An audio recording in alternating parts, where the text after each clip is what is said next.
Hello दोस्तों। खौफ की एक नई दास्तान। आज की रात प्रशांत की ज़िंदगी में मौत एक नई दस्तक लेकर आई थी। कभी पूरी कोशिश कर रहा था अपने हाथ पैर खोलने की। उसके हाथ पैर किसी कुर्सी से मजबूती से बंधे थे। चारों तरफ गहरा मौत का अंधेरा। उसके मुंह से सिर्फ घुटी हुई आवाज़ें ही आ रही थी। उसने अपनी पूरी ताकत लगाई तो वह कुर्सी के साथ नीचे गिर गया। कुर्सी के गिरने और वजन से कुर्सी टूट गई। किसी तरह से उसने अपने हाथ पैर छुड़वाए और कमरे में भागा, लेकिन अंधेरा होने की वजह से वह कुछ भी नहीं देख पा रहा था। अचानक उसे ऐसा लगा एक जगह दीवार की जगह दरवाज़ा है। उसने टटोल कर कुंडी खोली। जैसे ही बाहर निकला, तेज रोशनी से उसकी आंखें बंद हो गई। अंदर गहरा अंधेरा और बाहर इतनी तेज रोशनी, उसको चक्कर आने लगे। लेकिन उसने भागना शुरू किया। भागते भागते उसको ऐसा लगा कि जैसे वो कुछ हल्का महसूस कर रहा है। उसने अपने पॉकेट में हाथ डाला। ना वॉलेट था, ना मोबाइल, सिर्फ एक टिकट जो स्टेशन का था। वह किसी तरह से ट्रेन में बैठा। कुछ भी याद नहीं था कि अंधेरे कमरे में कुर्सी से उसे किसने बांधा। हाथों पर कस के बांधे जाने के रस्सी के निशान अभी भी उसके हाथों पर दर्द कर रहे थे। ट्रेन के कंपार्टमेंट में उसने इधर उधर नजरें दौड़ाई तो पाया कि हर कोई उसको ही घूर रहा है। इस तरह से लोगों का घूरना उसे और ज़्यादा अजीब लगा। उसका स्टेशन आते ही वो तुरंत उतर गया। जितनी जल्दी हो सके उसने उतनी तेज चाल में चलता हुआ अपने घर पहुंचा। दरवाज़ा खोलकर उसने सारे घर को चेक किया कि कहीं कोई पहले से घर में ना हो, और जब पूरी तसल्ली हुई तो वापस आकर वह अपने कमरे में बिस्तर पर बैठ गया। बगल की टेबल पर एक कागज का टुकड़ा रखा था। उसने उठाकर देखा। उसमें लिखा था, जो काम मैंने तुम्हें दिया वह तुम्हें किसी और को देना पड़ेगा, वरना मारे जाओगे। कबीर इतने भयानक हाल से अभी निकल कर आया था, और ऊपर से उसे कुछ याद भी नहीं कि ये कैसे हुआ। वह किसी भी तरह इस झमेले से दूर रहना चाहता था। बदन में बहुत दर्द था। वह सोच रहा था नहाकर सो जाएगा तो सब कुछ ठीक हो जाएगा। जैसे ही वह नहाने के लिए बाथरूम में गया, उसने शीशे में खुद को देखा। उसकी आवाज़ गले में ही दब कर रह गई। इतना भयानक मंजर, क्योंकि कबीर के पूरे बदन पर चोटों के निशान थे। चेहरे पर जगह जगह दाग धब्बे बन गए। बदसूरती की सारी हदें पार हो चुकी थी। कबीर ने गुस्से में चलाकर शीशे पर इतनी देर मारा कि शीशा वहीं टूट कर गिर गया।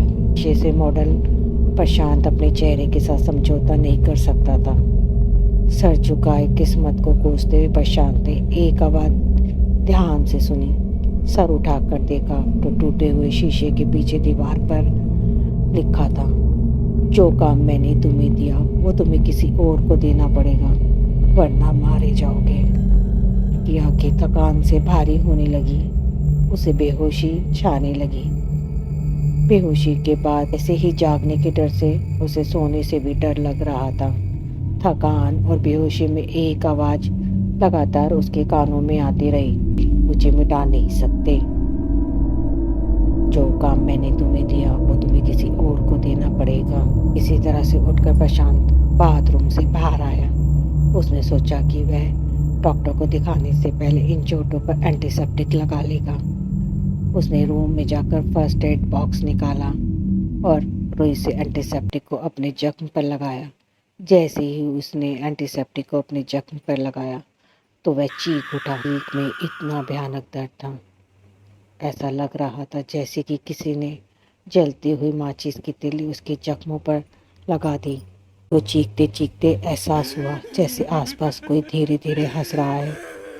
फिर से उसने एंटीसेप्टिक लगाने की कोशिश की और फिर से वही चीख, और इस बार एक आवाज़ हंसी की जो थोड़ी तेज थी। इस तरफ से हंसी की आवाज़ें आ रही थी। प्रशांत ने उधर देखा। उधर रूम में लगे आईने पर लिखा था, पहला काम कब्रिस्तान जाओ, डेविड थॉमस की कब्र के पास एक गड्ढा खोलकर उसमें अपनी तस्वीर दफन कर दो। रात का वक्त था। प्रशांत ने सोचा कि मॉडलिंग कैरियर चौपट हो जाएगा इन सब निशानों की वजह से। ना जाने वो कौन सी धुन में था। उसने अपनी फ़ोटो उठाई और सीधे पास वाले कब्रिस्तान की ओर भागा और डेविड नाम की आदमी की कब्र ढूंढी। और उसके पास अपनी फोटो दफना दी। वापस आकर वह चुपचाप सो गया। रात भर उसे कोई परेशानी नहीं हुई। सुबह हुई तो खिड़की से आती तेज रोशनी से क्रांत की आंखें खुली। उसने देखा कमरे में मिट्टी चारों तरफ फैली थी। प्रशांत ने कमरा साफ करते करते अचानक ध्यान दिया कि उसके बदन में कल जैसा दर्द नहीं था। उसने खुद को आईने में देखा तो उसकी खुशी का ठिकाना नहीं रहा। ये गहरे जख्म अब धीरे धीरे बढ़ने लगे थे। प्रशांत ने एक राहत की सांस ली कि उसको उसके मॉडलिंग कैरियर के साथ समझौता नहीं करना पड़ेगा। उसने सोचा कि डॉक्टर के पास वह आज ही जाएगा। कपड़े बदल कर वह डॉक्टर के पास जाने को तैयार हो गया। रास्ते में उसने बस पकड़ी। उसको नींद आ रही थी। अचानक एक गड्ढे और स्पीड ब्रेकर की वजह से बस में झट शांत को ऐसा लगा जैसे अभी अभी किसी ने उसकी पॉकेट में कुछ रखा है। वह अचानक चौंक कर उठा, लेकिन उसने देखा उसकी बगल की सीट खाली पड़ी है और जो लोग बैठे थे वह सो रहे हैं, फ़ोन पे बातें कर रहे हैं। प्रशांत ने अपनी जेब में हाथ डाला तो पाया कि कागज़ का टुकड़ा रखा है। उसने कागज़ का टुकड़ा निकाला। उस कागज़ के टुकड़े को निकाल कर देखा तो उस पर लिखा था, दूसरा दिन, दफन की हुई तस्वीर पर थोड़ा पानी डाल कर आओ। प्रशांत ने इधर उधर देखा और वह कागज़ का टुकड़ा फाड़ कर वहीं फेंक दिया। अब बस क्लिनिक के पास रुकी। प्रशांत उतर कर क्लिनिक पहुंचा। डॉक्टर ने सब कुछ चेक किया और चेक करने के बाद कुछ दवाई दी और बोला, इसको पानी के साथ ले लेना, जितना हो सके उतना पानी पीना। पानी का नाम सुनते ही अचानक कबीर के कानों में पानी की तेज तेज आवाज़ें गूंजने लगी। उसने अपने कानों पर हाथ रख लिया। जब उसे बर्दाश्त नहीं हुआ तो उसने अपना प्रिस्क्रिप्शन उठाया और जितनी तेज हो सके क्लिनिक से बाहर भागा। बाहर जोरों से बरसात हो रही थी। कबीर एक बार फिर पागलों की तरह दौड़ रहा था। अब उसे कुछ भी दिखाई नहीं दे रहा था। भागते भागते अचानक एक बार फिर उसने अपने को हल्का पाया। उसने देखा न उसके पास मोबाइल न वॉलेट, सिर्फ उसकी जेब में एक कागज़ का टुकड़ा जिस पर लिखा था, पानी डालना मत भूलना वरना मारे जाओगे। प्रशांत का बुरा हाल था। बरसात के पानी से जख्मों पर जलन हो रही थी, जबकि जख्म तो बढ़ने ही लगे थे। वापस घर पहुंचकर जब प्रशांत ने खुद को आईने में देखा तो उसने पाया कि उसके जख्म फिर से हरे होने लगे थे। गुस्से में प्रशांत ने वो कागज़ फाड़ा तो नहीं, लेकिन उस पर लिखा काम करा भी नहीं। बिस्तर के पास टेबल पर किसी कोने में उस कागज़ को रखकर वह दवाई खाकर सो गया। सुबह जब उठा तो उसका हाल बहुत बुरा था। उसके बदन में इतनी तेज दर्द हो रहा था कि बस मौत आ जाए। जरा सा हिलने पर ऐसा भयानक दर्द, ऐसा लग रहा था कि उसकी पूरे बदन को किसी ने चाकू से छील दिया हो। इसी तरह से उठकर वह आईने के सामने गया तो खुद को देखकर उसे घिन आने लगी। पूरा बदन जगह जगह से कटा और छिला हुआ था। दर्द बढ़ता जा रहा था। शीशे में खुद को देखकर रो उठा। तभी उसको उसके पीछे से कोई आवाज आई। पलटकर प्रशांत ने देखा तो उस कागज के टुकड़े पर लिखा था, फोटो पर पानी डालो और अनाज के कुछ दाने वरना मारे जाओगे। प्रशांत ने देख लिया था बात न मानने का नतीजा। वह एक बोतल और कुछ अनाज के दाने मुट्ठी में लेकर बरसात में भीगता हुआ उस कब्रिस्तान में पहुंचा। उसने पूरी बोतल वहां खाली कर दी जहां उसने तस्वीर दफन की थी। मुट्ठी भर अनाज चारों तरफ बिखेर दिया ताकि कोई कसर न रहे।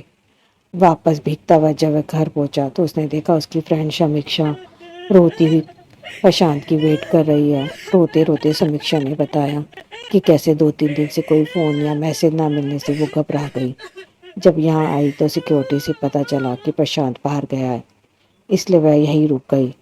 अपनी आंखों से प्रशांत को देखकर वह रो पड़ी। ने समीक्षा को अपने गले लगाया और रोने लगा। फिर वह उसे अपने साथ फ्लैट में ले गया। उसने समीक्षा को बिठाया और उसके लिए चाय बनाने के लिए कहा। जब चाय उबलने लगी तो प्रशांत कप प्लेट निकालने के लिए पलटा। तभी पीछे से उसे एक आवाज़ सुनाई दी। सामने स्लैब पर एक कागज रखा था जिस पर लिखा, आखिरी काम मैंने जो तुम्हें दिया वह उसे दे दो और बचा लो खुद को। प्रशांत को जैसे सब कुछ समझ आ गया। उसने खुद को कभी इतना बेबस, कमजोर और मतलबी महसूस नहीं किया था। उसने चाय छानी और सामने रखी। छुरी से उंगली हल्की सी काटी तो खून का पहला कतरा चाय में डाल दिया। और वही चाय उसने समीक्षा को दी। चाय पीते पीते समीक्षा बता रही थी कि वह कितनी घबराई हुई थी, कितनी परेशान भी। अगर प्रशांत ना मिलता तो वह पुलिस के पास जाती, समीक्षा कहे जा रही थी। और प्रशांत उसको देखकर अपने आंसुओं को रोकने की कोशिश कर रहा था। समीक्षा के प्रशांत के लिए अपने प्यार की बातें कहते कहते कब उसे लगा जैसे उसके हाथ पैर बंधे हुए थे।